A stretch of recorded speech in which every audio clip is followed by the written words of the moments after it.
I'm just looking at a picture, and the picture is making me sad. The picture is making me sad.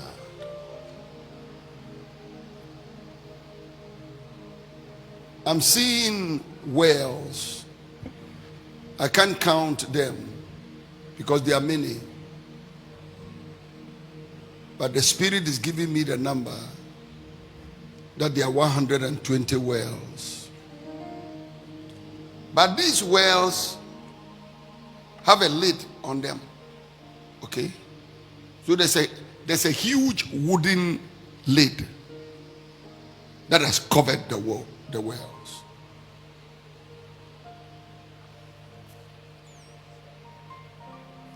And I've seen 120 men standing by these wells, but the men are crying. They're crying. And on these wells, it is written 1,500 years. 1,500.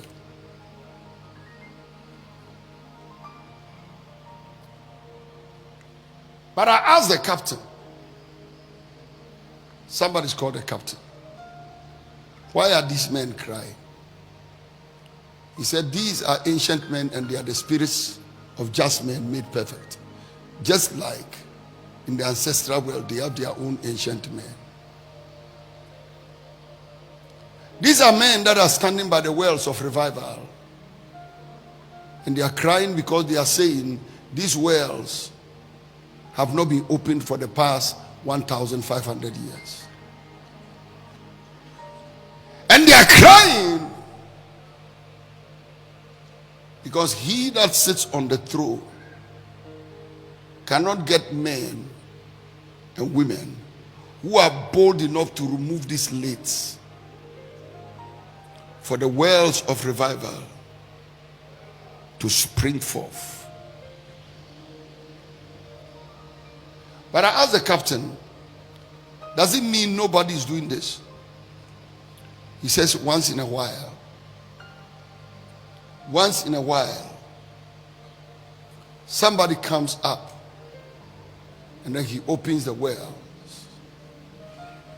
But then, because the generation in which they live are not ready for the water of the wells, they persecute them and they kill them early.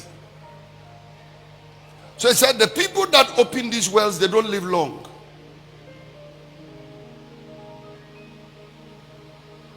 Because when they open the wells, sheep eat them up.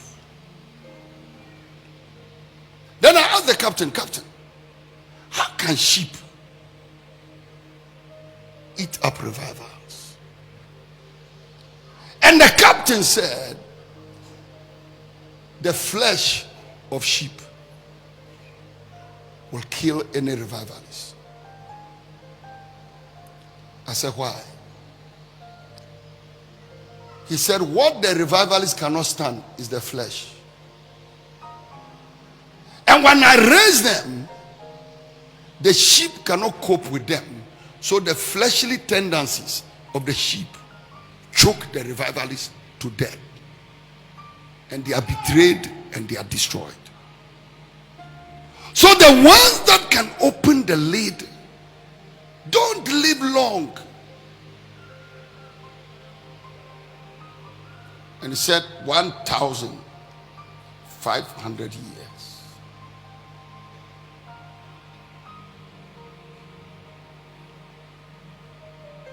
So Paul left, and Peter left, and Thomas left, and John left.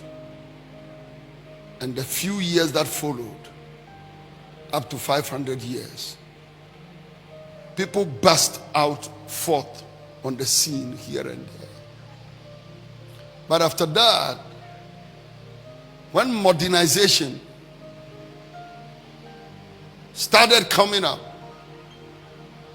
ancient civilization and modernization started forming a good climate for worldliness to thrive. And the worldliness found its way into the church. told me, he said, "Eastwood, can't you see? Can't you see that the people cannot see? And can't you see that they cannot hear? And can't you see that they can't feel anything?" He said, "The children of the kingdom are the strangers in the kingdom. The children of the kingdom are the strangers in the kingdom. Because the majority of the people in the kingdom are strangers of the kingdom. They don't know the kingdom."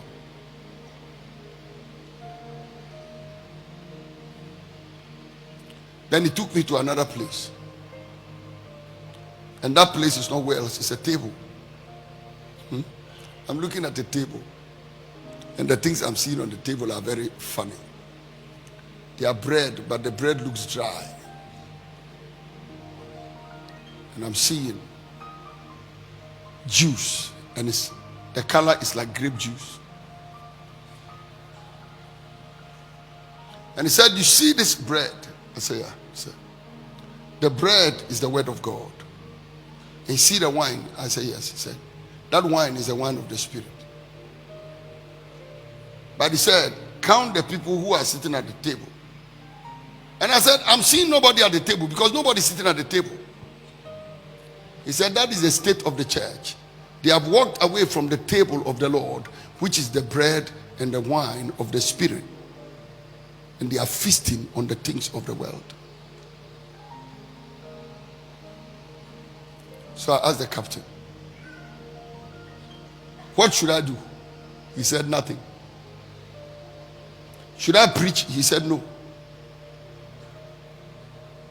But what should I do?" He said, "Nothing." Then he showed me a tree.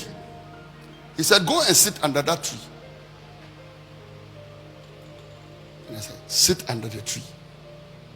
When wells are blocked and when the table is empty, I should sit under the tree."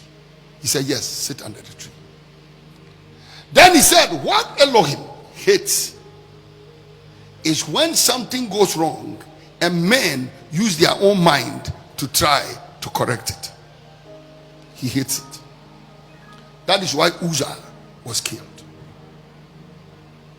Because mortal hands cannot fix a divine assignment.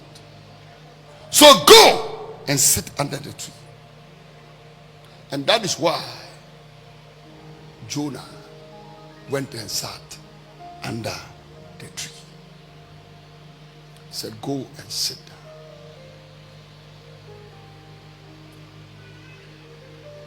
Then he said, "Come here.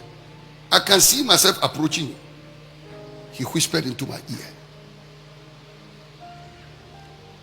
He said, "They that speak matters that are bigger than them waste their energy and they sink into frustration, and the frustration destroys them. So go and sit under the tree."